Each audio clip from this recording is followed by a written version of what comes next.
সমুদ্রের বুকে ভারতের এক বিশাল গর্জন। ওড়িশা উপকূলে ওড়ানো হলো এমন এক অস্ত্র যা দেখে কাঁপছে শত্রুপক্ষ।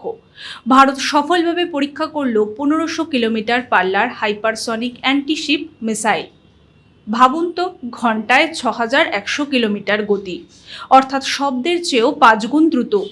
এর নাম লং রেঞ্জ অ্যান্টিশিপ মিসাইল।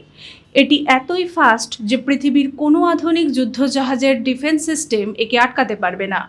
রাডারের চোখে ধুলো দিয়ে এটি সাগরের বুকে হানা দেবে বাজ পাখির মতো। এর বিশেষত্ব কি? এটি শুধু সোজা যায় না, বরং মাঝ আকাশে নিজের গতিপথ পাল্টাতে পারে। এর টার্মিনাল গাইডেন্স সিস্টেম এতটাই নিখুঁত যে স্থির হোক বা চলন্ত শত্রু জাহাজ ধ্বংস হবেই। আর সবচেয়ে গর্বের বিষয়, এর অ্যাডিওনিক্স এবং সেন্সর সম্পূর্ণ মেড ইন ইন্ডিয়া।